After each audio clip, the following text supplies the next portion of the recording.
is a man who sets a vision, and he gets you excited about going there with him. Governor Jeb Bush, thank you for your passion and your vision in making this a reality and making us a better place. Thank you.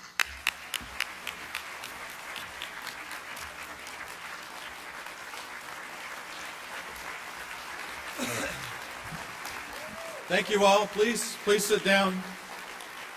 Thank you so much. Thank you, Susan, for your friendship and for your support and for your incredible business acumen and leadership in the state. Susan was the ringleader of an effort that we had to protect the military bases of the state of Florida. And if you've gone through a BRAC process like we did, it's pretty traumatic because we have thousands and thousands of jobs at stake and then all the peripheral jobs that go along with it. And she went to visit every military base, and there are a ton of them, visit every command in the state. I got to thinking maybe she just liked men in uniform. I don't know. I mean, it's started to get worried because of the intensity of the effort. But in fact, she knew how important this was. And the net result was, because of her leadership, we have ended up with about a 4,000 person gain in our military bases. We picked up extra commands. And that's the kind of leader of one of the largest utility companies in our state and the civic leader that Susan is. So thank you for your support of this effort and everything you do. I want to thank the sponsors that have helped us make this these last 2 days hopefully a success. I want to thank the people that came from all over the country to share their ideas on education reform. In fact, if I mentioned this yesterday, I guess today, if a bomb, thankfully that's not going to happen tonight, a bomb hit the Contemporary Hotel here in Orlando, the education reform movement in the United States might be set back for a generation, because every one of the people that I've admired the most about pushing the envelope out for education reform so that we can make rising student achievement the organizing principle of education across the country as the norm, not the exception, are in this room. And so I thank all of you who have come to share your words of wisdom, and I thank you for everything you do each and every day. I also thank the people that have come to share and to learn, because hopefully you'll go back to your communities and to encourage others to get involved. And I hope you come back next year. We intend to have a conference next year, and I hope you come back and bring many other friends, and that we continue to build on this movement that's so essential for the long-term success of our country. I want to tell a quick story, and then I'm going to get out of the way. But before I do that, I want to thank. I am so blessed to be the son of George Bush and Barbara Bush. I don't know how to tell you that. It's got to be a blessing from God, because in all honesty, I had nothing to do with it. I just showed up, and there I was, a little burping baby, and next to my mama's side. And my mother is a spectacular woman in every way. She could be doing something else. In fact, she will be doing something else. Can I say what you're going to be doing next Monday? Won't tell anything, or? Well, my mom is going to go to the Mayo Clinic to get 2 knees operated on, two knee replacements. So she could be doing other things, that's that I'm telling you. And she came here to help out her little favorite son. And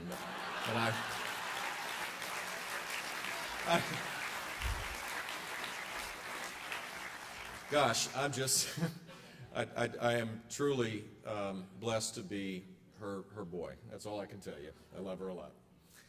Now, I want to tell you a story about what this is all about. It's a story that Tal Fair and I could probably tell, and Brian Yablonski could tell, and if Corey Tilley was here, which he was during the day, he could tell the story. And it was shortly after the 1994 election, which I came in second. And in politics, second is probably good in some field of endeavor. Politics, it's not really good. There's always a better option than second, and I lost, and fair and square, and so I was kind of dusting myself off, and I wanted to stay involved in the things that I thought were important. So I called up a relative friend, someone who I knew and someone who I respected. We now are close buddies. Back then we knew each other, and I called up Tal Fair, who is the longest-serving executive director or president of an urban league in the United States. When Tal started, if you know T. Willard Fair, when Tal started as the head of the Urban League of Greater Miami, he had an afro this big. Now look at him. I mean, I can show you how long he's been doing this. And I called him up and I said, I want to come talk to you about an idea that I have that I think, given your passion for education for children, because he'd been involved in so many different ways inside the system in Dade County to assure that the children that he represented with great dignity would have a chance to gain a year's worth of knowledge in a year's time. I have an idea. And so I went to talk to him. I said, what we need to do in Florida is to create charter school legislation, and you and I are going to create the first charter school.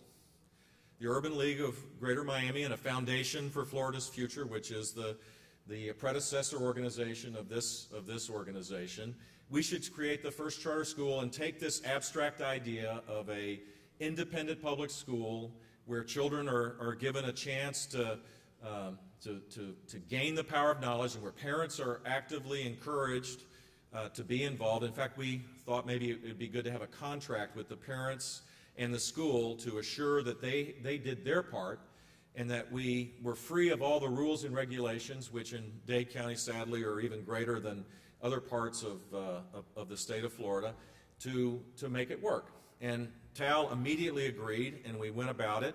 We worked hard to get the legislation passed with a lot of other people, some of whom are in this room, and we had a chance to set up one of the first 4 charter schools in the state of Florida. And I'll never forget when we were doing the walkthrough. This is a school that had 90 kids, grades K through 2, all from urban core Miami, 100% African American, precious children. Parents were volunteering to be involved. It was an incredibly emotional time for me, at least, and I hope it was for you, Tal. The walkthrough prior to the opening of school on Monday, and we had, at least I had no knowledge about how hard it is to run a school, or much less to set one up. And we embarked on this thing and then got way over our heads, but we finished. We got to the very end.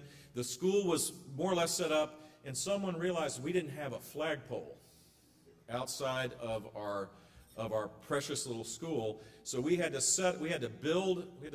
create this. I don't know how to do this either.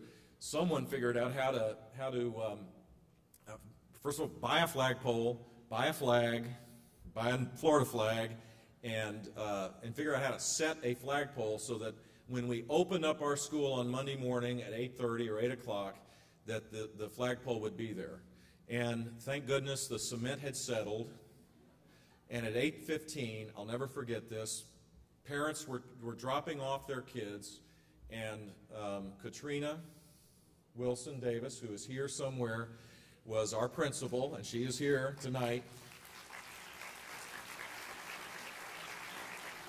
took out these precious 4 or 5 of these precious kids, and they raised that flag up to start what was a very noble experiment in the state of Florida. And today, I don't know if we're the largest we have the largest number of students in charter schools in the state of Florida, but we're pretty darn close to it.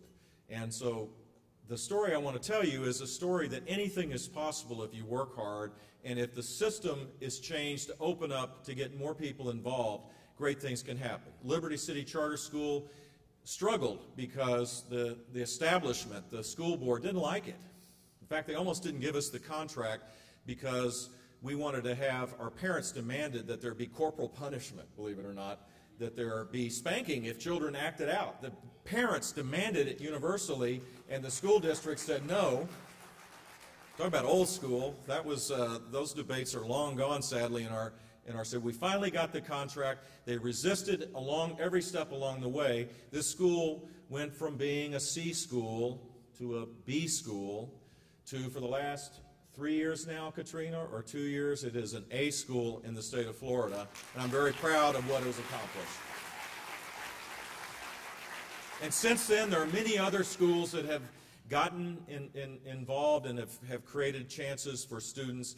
And my hope and dream is that we stop debating public versus private, charter versus traditional, and that we start focusing on the children, and that we make a commitment as business leaders, as policymakers, as public officials, as committed citizens, as parents, as teachers, as principals, that every child in every state of the United States gains a year's worth of knowledge in a year's time. And if we get that right over and over again, there's nothing that can stop our country from continuing to be the greatest, freest country on the face of the earth. That's why I'm so excited.